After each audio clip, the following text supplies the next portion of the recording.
औज़ुबिल्लाहिमिनश्शैतानिर्रजीम बिस्मिल्लाहिर्रहमानिर्रहीम। Dear student, last time हमने atom के हवाले से बात की थी, उसकी हिस्ट्री की बात की थी। तो उसमें हमने ये बताया था कि सबसे पहले जो है ना एटम का कंसेप्ट ग्रीक फ़िलासफ़र ने दिया और उन्होंने एक वर्ड एटमास से ये इस वर्ड को निकाला। एटमास का मतलब होता है एक ना तकसीम होने वाला ज़रा, और डेमोक्रेटिस ने उसका नाम ही एटम रख दिया। और फिर उसके बाद कुछ कंपाउंड की स्टडी की गई 17वीं सेंचुरी में, और के भी कुछ एलिमेंट होते हैं, बहुत सारी चीज़ों का वो हिस्सा होते हैं। और फिर डाल्टन ने भी इसमें कंट्रीब्यूशन की, उसने 2 लॉ के ज़रिए इसको एक्सप्लेन किया, जैसे लॉ ऑफ कंजर्वेशन मैथ और लॉ ऑफ डेफिनेट प्रोपोर्शन। और उसकी बेस पर एटम को डिफ़ाइन किया गया। एटम एक स्मॉलेस्ट पार्टिकल है विच कैन एग्जिस्ट और कैन नॉट एग्जिस्ट इंडिपेंडेंटली, उसको हम एटम कहते हैं। और फिर ये भी बात की गई कि अगर हम पहले ये कहते थे कि भी एटम को हम तकसीम नहीं कर सकते, बाद में ये रिसर्च सामने आई कि भी एक एटम तकसीम हो सकता है, और उसके अंदर भी 100 से भी ज़्यादा छोटे छोटे पार्टिकल मौजूद होते हैं, जिसमें इलेक्ट्रॉन, प्रोटॉन, न्यूट्रॉन, हाइड्रोन, न्यूट्रिनो, ये बेसिक पार्टिकल्स हैं। ब्राज़ीलियस एक साइंटिस्ट था 1779 से लेकर 1848 तक, उसने इन एटम के कुछ नाम रखे और इनका एटॉमिक मास भी कैलकुलेट किया गया। आज हम बात करेंगे एविडेंस ऑफ एटम से भी हमें कैसे पता चला कि भी एटम अपना वजूद जो है ना वो रखता है। तो उसमें अगर आपके पास बुक मौजूद है तो उसमें आप देखेंगे एविडेंस ऑफ एटम में, और वहाँ पर आप जो है ना, तो एविडेंस ऑफ एटम अगर आप पढ़ते हैं तो उसमें लिखा हुआ है, it is not possible actually to see the atom but the nearest possibility to direct evidence by using electron microscope. तो यहाँ पर एक बात की गई है कि भी एटम इतना छोटा पार्टिकल है कि ये पॉसिबल नहीं है आप उसको देख सकते हैं, क्योंकि इतना छोटा है। मसला है कि आप इलेक्ट्रॉन माइक्रोस्कोप को इस्तेमाल करें। अगर आप इलेक्ट्रॉन माइक्रोस्कोप इस्तेमाल करते हैं तो फिर आप एक इलेक्ट्रॉन को देख सकते हैं। और अगली लाइन में वो यही लिख रहा है कि clear and accurate image of object that is smaller than the wavelength of the visible light can not be obtain. यहाँ पर एक बड़ी अहम बात की गई है कि अगर आप ऑप्टिकल माइक्रोस्कोप से मुराद ये है बेटा कि अगर आपके पास जो आप लेबॉर्ट्री में भी, आपने मैट्रिक क्लासेस में भी, लैब में देखा होगा, उसको हम ऑप्टिकल माइक्रोस्कोप कहते हैं। तो ऑप्टिकल माइक्रोस्कोप के ज़रिए आप मुख्तलिफ़ चीज़ों को आप देख सकते हैं। लेकिन ये मसला ये था कि ऑप्टिकल माइक्रोस्कोप में अगर मैं बात करूं तो ऑप्टिकल माइक्रोस्कोप में हम जो सोर्स इस्तेमाल करते हैं, यानी जो लाइट इस्तेमाल होती है, तो वो विजिबल लाइट होती है, विजिबल लाइट। और याद रखना कि विजिबल लाइट की जो वेवलेंथ होती है वो, इसकी रेंज जो है ना, सबसे कम जो है ना वो 350 नैनोमीटर, और सबसे ज़्यादा जो है ना वो 750 नैनोमीटर होता है। एक लफ्ज़ इस्तेमाल किया गया है नैनोमीटर। तो बेटा याद रखना नैनोमीटर होता है 10⁻⁹ मीटर, यानी 1 मीटर के अगर आप इतने हिस्से कर लें, यानी 10⁹, और तो एक हिस्सा जो बनता है तो उसको हम नैनोमीटर कहते हैं। यानी कि अगर आपके पास 1 मीटर है तो उसको आप जो है ना इतनी पावर से तकसीम कर लें, यानी 1 2 3 4 5 6 7 8 और 9। तो इसकी अगर आप वैल्यू निकालते हैं तो ये वैल्यू जो निकलेगी वो वैल्यू कितनी बनती है जी? अगर वो वैल्यू बनती है तो 1 पे आप उसको डिवाइड कर लें तो ये 0.00000 1 2 3 4 5 6 7 8 और ये 9 आ गया। तो वो यानी 0.0000 इतने ज़ीरो लगा के तो ये वैल्यू जो बनती है वो नैनोमीटर कहलाती है। तो वो कहता है कि भी अगर आप इलेक्ट्रॉन को देखना चाहते हैं तो आप विजिबल ऑप्टिकल माइक्रोस्कोप इस्तेमाल नहीं कर सकते। ऑप्टिकल माइक्रोस्कोप जो है ना वो किसी भी चीज़ का इमेज दिखा सकती है। कहाँ तक दिखा सकती है? 500 नैनोमीटर तक वो चीज़, अगर उसकी साइज़ है तो उसको वो दिखा सकती है, अगर इससे छोटा है तो उसका साइज़ वो नहीं दिखा सकता। जब हम एक एटम की बात करते हैं तो हमने पहले ही कहा कि एटम तो इतना छोटा पार्टिकल है, हम उसको देख ही नहीं सकते, तो फिर हम उसको ऑप्टिकल माइक्रोस्कोप के ज़रिए कैसे करके देख सकते हैं। एक और बात याद रखना कि यहाँ पर वो कह रहा है कि विजिबल लाइट इस्तेमाल करता है। तो विजिबल लाइट की वेवलेंथ जो है ना वो बहुत बड़ी होती है। अब मसला ये है कि आप कहेंगे कि ये वेवलेंथ क्या होती है, तो बेटा आपने फिज़िक्स में भी पढ़ा होगा और केमिस्ट्री में भी कुछ इसके के बारे में आपको मालूमात मिली होंगी। तो उसमें आप देख सकते हैं कि जो आपके पास है विजिबल लाइट, उसकी वेवलेंथ, यानी कि वेवलेंथ आप पहले तो ये ध्यान में रखें वेवलेंथ है क्या, कि ये आपके पास एक वेव जा रही है। तो 2 क्रस्ट हैं, ये ऊपर वाले जो हिस्से हैं इनको हम जो है ना वो क्रस्ट कहते हैं, और नीचे वालों को हम ट्रफ कहते हैं। और ये दो पीक्स हैं, इनके दरमियान जो डिस्टेंस होता है इसको हम वेवलेंथ कहते हैं और इसको हम लैम्डा से रिप्रेजेंट करते हैं। और विजिबल लाइट की वेवलेंथ बहुत बड़ी है। अगर मैं इलेक्ट्रॉन माइक्रोस्कोप की इलेक्ट्रॉन की वेवलेंथ की बात करूँ तो इलेक्ट्रॉन की वेवलेंथ कदरे से जो है ना हम कहते हैं ये इस्तेमाल होती है। और अब देखें विजिबल लाइट की वेवलेंथ बड़ी है और इलेक्ट्रॉन की वेवलेंथ जो है ना वो समाल है। ये तो अब आप यहाँ से देख रहे हैं कि इस जो विजिबल लाइट की वेवलेंथ है इसने इलेक्ट्रॉन की वेवलेंथ को जो है ना वो कवर किया हुआ है। जब एक चीज़ किसी चीज़ को ढांप लेती है तो फिर हम उसको कैसे देख सकेंगे। तो विजिबल लाइट भी क्या करती है कि इस इलेक्ट्रॉन जो एटम है इसकी वेवलेंथ को उसने कवर कर लिया है, लिहाजा हम इसको देखने से कासिर है। तो इसके लिए फिर वो कह रहा है कि भाई आप जो है ना ऑप्टिकल माइक्रोस्कोप यानी आम माइक्रोस्कोप इलेक्ट्रॉन एटम को देखने के लिए इस्तेमाल नहीं करते। अगर आपने देखनी है तो फिर आप इलेक्ट्रॉन माइक्रोस्कोप इस्तेमाल करेंगे। तो बेटा जी इलेक्ट्रॉन माइक्रोस्कोप का जब लफ्ज़ आया इलेक्ट्रॉन माइक्रोस्कोप आपने इस्तेमाल करनी है, इलेक्ट्रॉन माइक्रोस्कोप। तो इलेक्ट्रॉन माइक्रोस्कोप में ऐसी क्या बात है कि भाई हम जिसके ज़रिए, तो वो कहते हैं इसमें आम लाइट इस्तेमाल नहीं होती, इसमें बीम ऑफ इलेक्ट्रॉन इस्तेमाल होती है, बीम ऑफ इलेक्ट्रॉन। तो इलेक्ट्रॉन जो है ना उसकी बीम इस्तेमाल कर रहे हैं। हमें ये भी पता है कि इलेक्ट्रॉन जो है ना वो एटम का एक छोटा सा पार्टिकल है, यानी कि एटम से छोटा होता है।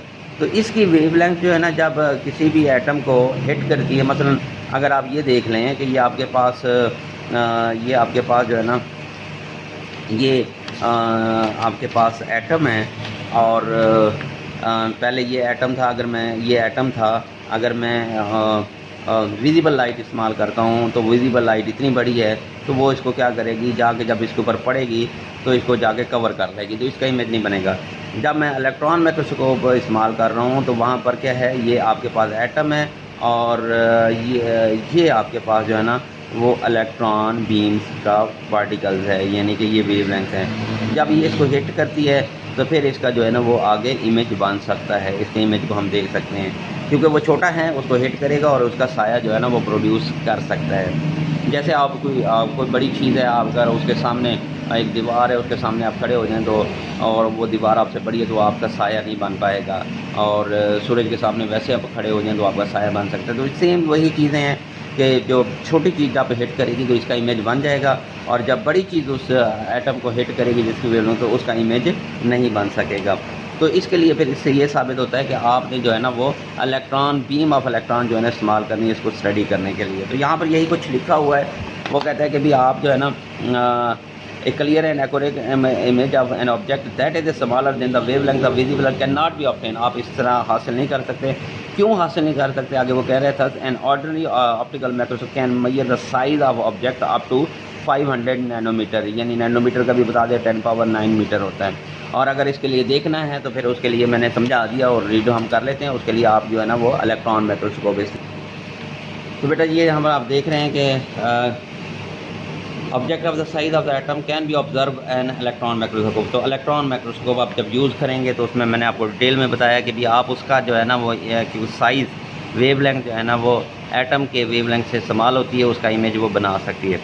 It is use beam of electron instead of the visible light because the wavelength of the electron is much shorter than that of the visible light. वही बातें कि इसकी वेवलेंथ जो है ना विजिबल लाइट की वेवलेंथ से इस्तेमाल होती है, इसलिए आप इसको देख सकते हैं। जैसे मैंने आपको पहले बता चुका हूँ कि अगर आपके पास ये आपके पास जो है ना इलेक्ट्रॉन की वेवलेंथ है और ये आपके पास विजिबल लाइट है और ये आपके पास जो है ना वो इलेक्ट्रॉन्स है, ये एटम की वेवलेंथ है। तो फिर एटम की वेवलेंथ इससे इस्तेमाल होती है, लिहाजा उसको नहीं देखेगी, उसको कवर कर लेगी। जब आप इलेक्ट्रॉन की वेवलेंथ इस्तेमाल करेंगे तो इलेक्ट्रॉन की वेवलेंथ जो है ना वो ये आपकी एटम की है और इलेक्ट्रॉन की वेवलेंथ इससे इस्तेमाल होती है, लिहाजा उसका इमेज आप उसके ज़रिए जो है ना वो इमेज इसका बना सकता है। तो इससे ये साबित होता है कि भाई आप जो है ना वो बीम ऑफ इलेक्ट्रॉन इस्तेमाल करेंगे, यानी इलेक्ट्रॉन माइक्रोस्कोप के ज़रिए। अब वो कहते हैं कि होता क्या है इसके ज़रिए ये फिगर भी आप देख रहे हो। तो यहाँ पर देखें ये इमेज आपको मिला हुआ है, ये इलेक्ट्रॉन माइक्रोस्कोप के ज़रिए मिला। ये कार्बन के एटम है और इसको छोटा छोटा पीस करके कार्बन की लेयर्स आप नज़र आई, ये लेयर है, इसमें कार्बन के छोटे छोटे एटम पार्टिकल मौजूद होते हैं। एक और बात ध्यान में रखना कि भी जो आपके पास इलेक्ट्रॉन माइक्रोस्कोप है वो किसी भी चीज़ का इमेज 1.5 करोड़ टाइम बड़ा करके दिखाता है। यानी 15 मिलियन का मतलब होता है 1.5 करोड़। तो 1.5 करोड़ टाइम आपको जो है ना वो एटम बड़ा करके दिखाएगा। किसके ज़रिए देख सकते हैं आप? Electron microscope. तो याद रखना स्टूडेंट, इलेक्ट्रॉन माइक्रोस्कोप में जो आप इस्तेमाल करते हैं, सोर्स ऑफ लाइट इस्तेमाल होता है, वो बीम ऑफ इलेक्ट्रॉन होती है। और बीम ऑफ इलेक्ट्रॉन के ज़रिए, क्योंकि ये बहुत इसकी वेवलेंथ बहुत इस्तेमाल होती है, इसलिए आप क्लियर इमेज किसी चीज़ का भी बना सकते हैं। और 20वीं सेंचुरी में मज़ीद इस पर रिसर्च हुई और एक एटम का इसी एक्सरेज़ के, अब एक्सरेज़ ये भी क्या होती हैं? हाई एनर्जी वाली रेज़ होती हैं और इनकी वेवलेंथ 350 नैनोमीटर से कम होती है। इसके ज़रिए भी आप एटम को जो है ना वो देख सकते हैं और उसकी स्टडी कर सकते हैं। जब एक्सरेज़ को, जैसे एक्सरेज़ आप इस्तेमाल करते हैं कि इनकी पावर इतनी ज़्यादा होती है, तो वो आपकी जो है ना वो मसल्स में से भी पास हो सकती है। अब जब कोई फ्रैक्चर होता है तो आप एक्सरेज़ करवाते हैं, तो उसके ज़रिए जो है ना वो आपका जो इंटरनल सिस्टम होता है उसको वो दिखा सकता है। तो यहाँ पर स्टूडेंट, तो 20वीं सेंचुरी में ये वादे किया गया कि भी एक एटम है और उसका साइज़ भी मौजूद है, जो कि कितना है? 2 × 10⁻⁻10 मीटर। तो यहाँ पर एक और बात की गई है कि मज़ीद एटम पे बात हुई और रिसर्च हुई, और उस रिसर्च के ज़रिए हमें जो है ना, उस रिसर्च के ज़रिए हमें एटम का पता चला। तो और उसके ज़रिए हमें क्या मालूमात मिल रही हैं? हमें उसके साइज़ की मालूमात मिल रही हैं। भी एटम का जो है ना वो साइज़ भी होता है। कितना साइज़ होता है? वो कहते हैं 0.2 नैनोमीटर। अब यहाँ पर नैनोमीटर आपसे पूछा जाए तो इसका मतलब है 10⁻⁹ मीटर। और अगर आप इसको लिखना भी चाहें तो आप इसको लिख सकते हैं, मीटर में लिखना चाहें तो आप ये लिखेंगे 2 × 10⁻⁻10 मीटर। तो ये साइज़ है। और मज़ीद भी रिसर्च हुई, उसने कहा कि भी एक एटम का मैस भी हो सकता है। इसके ज़रिए कैलकुलेशन की और उसने कहा कि भी इसका मैस भी हो सकता है। कितना मैस हो सकता है? वो कहता है 10⁻⁻25 से लेकर 10⁻⁻27 किलोग्राम तक इसका मैस भी हो सकता है। तो देखें, इलेक्ट्रॉन माइक्रोस्कोप के ज़रिए आप एटम का साइज़ भी डिफ़ाइन कर सकते हैं और उसका मैस भी। अब मसला ये है कि इतना जो मैस है, तो इतना स्मॉल मैस यानी 10⁻⁻25, तो इस मैथ को हम रिप्रेजेंट कैसे कर सकते हैं? इतना छोटा है, इसको कैसे रिप्रेजेंट करते हैं? तो फिर साइंटिस्ट ने क्या किया, इसके लिए एक अलहदा यूनिट इस्तेमाल किया जिसको हम AMU कहते हैं। AMU, ए का मतलब होता है एटॉमिक, और M का मतलब होता है मैस, और U का मतलब होता है यूनिट। तो एटॉमिक मास यूनिट। और एक AMU जो है ना वो किसके बराबर होता है? एक AMU बराबर होता है जी 1.661 × 10⁻1.661 × 10⁻27 किलोग्राम। तो ये एक AMU की, अगर आपसे पूछा जाए कि एक AMU कितने के बराबर होता है, तो ये वैल्यू है जिसके बराबर होता है। तो स्टूडेंट, तो इस तरीके से जो है ना वो एटम की मालूमात है। और बड़ी इंटरेस्टिंग बात है कि भाई आपको कैसे अंदाज़ा लगा सकते हैं भी एटम कितना छोटा हो सकता है। वो कहता है आप इससे अंदाज़ा लगा सकते हैं, आप एक फुल स्टॉप लगाएं और बॉल पॉइंट से आपने एक फुल स्टॉप लगाया, और इस फुल स्टॉप में आप देख रहे हो कि इसमें, इस फुल स्टॉप में तकरीबन 2 मिलियन एटम होते हैं। देखिए कितना छोटा सा फुल स्टॉप है, इसमें भी कितने एटम होते हैं? तकरीबन 2 मिलियन एटम होते हैं, यानी 20 लाख एटम हो सकते हैं। तो एटम इतना छोटा पार्टिकल है, तो कैसे पॉसिबल है हम उसको नेकेड आई से देख सकें? कैसे पॉसिबल है हम कि उसको ऑप्टिकल माइक्रोस्कोप से देख सकें? तो इसको देखने के लिए आपको क्या करना पड़ेगा? इसको देखने के लिए आपको इलेक्ट्रॉन माइक्रोस्कोप इस्तेमाल करनी पड़ेगी। आखिर इलेक्ट्रॉन माइक्रोस्कोप क्यों इस्तेमाल करनी पड़ती है? तो डियर स्टूडेंट, आपने ये जवाब देना है, क्योंकि इसमें बीम ऑफ इलेक्ट्रॉन इस्तेमाल होती है।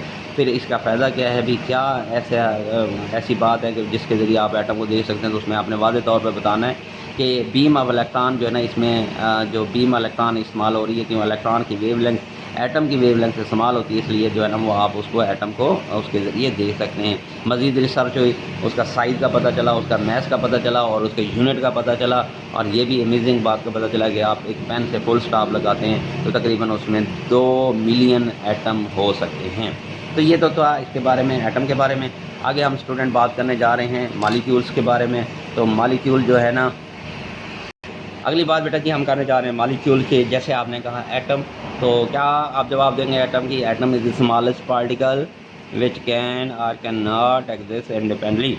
तो वो रह भी सकता है, नहीं रह भी सकता।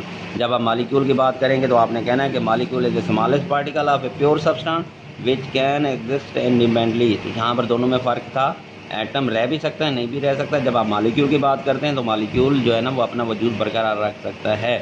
इट में कंटेन वन और मोर atom, the number of atom present in the molecule determine the atomicity. अब आपसे पूछा जाए एटॉमिसिटी क्या है तो आपने आंसर देना है। एटॉमिसिटी पे पूछ लिया जाए तो उसमें आपने आंसर देना है number of atom in A molecule is called atomicity.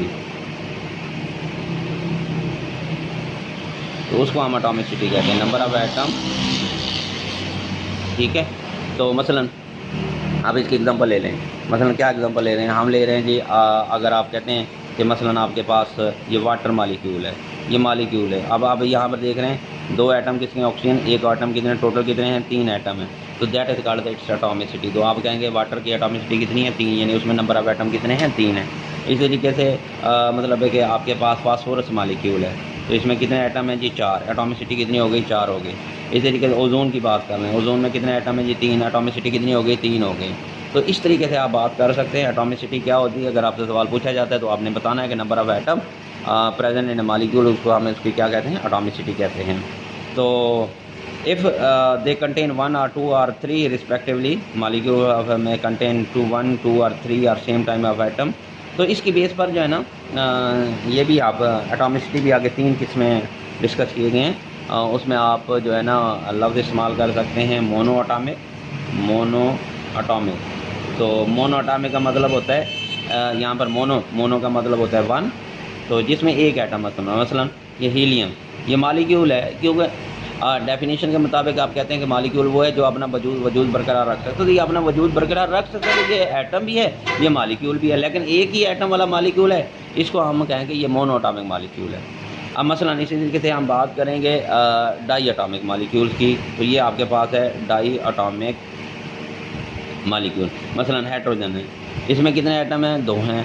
तो इसलिए हम इसको क्या कहते हैं, ये डाई एटॉमिक मॉलिक्यूल है, क्योंकि नंबर ऑफ एटम इसमें जो है ना वो 2 है। इसी तरीके से आप बात करें ट्राई एटॉमिक की, तो ट्राई एटॉमिक का मतलब होता है जिसमें 3 एटम है। मसलन ओजोन, इसमें 3 एटम है, लिहाजा ये ट्राई एटॉमिक मॉलिक्यूल है। इसी तरीके से आप लफ्ज़ इस्तेमाल कर लेते हैं, अब एक करने की बजाय आप जो है ना वो पॉली एटॉमिक, तो ये है जी आपके पास पॉली एटॉमिक। तो जब आप पॉली एटॉमिक का मतलब इस्तेमाल करते हैं तो इसमें नंबर ऑफ एटम का कोई पता नहीं कितने एटम है। मसलन अगर आप ग्लूकोज की बात कर लें, ग्लूकोज C6H12O6, तो अब इसमें कई सारे एटम हैं। तो ये भी याद रखना, मॉलिक्यूल ऐसे भी होते हैं जिसमें एक किस्म के एटम होते हैं, मसलन जैसे कि हाइड्रोजन है, ओजोन है, ये एक किस्म के एटम है। Molecule different kind of atom भी हो सकते हैं, मसलन जैसे वाटर है, इसमें डिफरेंट काइंड ऑफ एटम है। मसलन इसी तरीके से आपके पास ग्लूकोज है, इसमें भी नंबर ऑफ एटम जो है ना वो मुख्तलिफ होते हैं। तो बेटा यही हम बात कर रहे हैं कि ये for example hydrogen, chlorine. On the other hand molecule of the compound consist of different kind of the atom. तो कुछ मॉलिक्यूल ऐसे होते हैं जिनमें एक ही किस्म के एटम मौजूद होते हैं, कुछ ऐसे होते हैं जिसमें मुख्तलिफ किस्म के एटम हो सकते हैं। ये एग्जांपल है जैसे HCl, इसमें हाइड्रोजन और क्लोरीन। इसी तरीके से अमोनिया, इसमें अमोनिया में अगर आप देखते हैं तो इसमें नाइट्रोजन और हाइड्रोजन। सल्फ्यूरिक एसिड, इसमें भी आप देख सकते हैं हाइड्रोजन, सल्फर और ऑक्सीजन। तो ये मुख्तलिफ एटम हैं।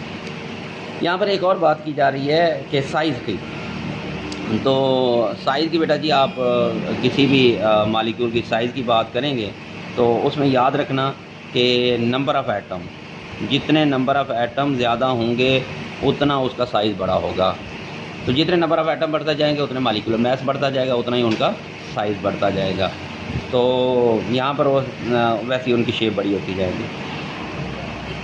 Size of molecule are definitely bigger than atom. तो यहाँ तो ये बात वाज़ेह हो गई कि एटम जो है ना वो छोटा पार्टिकल होता है और जो मॉलिक्यूल होता है वो बड़ा पार्टिकल होता है। तो depend upon the number of atom present in them and their shapes. Some molecule are so big they are called macro molecule. अब ऐसे मॉलिक्यूल जिनमें तादाद का पता ही ना, बहुत बड़ी तादाद हो, यानी 10,000 मॉलिक्यूल हो सकते हैं, एटम हो सकते हैं, उसमें 20,000 हो सकते हैं, 5,000 हो सकते हैं। तो ऐसे मॉलिक्यूल जिनमें तादाद काफ़ी नंबर ऑफ़ एटम मौजूद हो तो उनको हम क्या कहते हैं, these are called the macro molecules.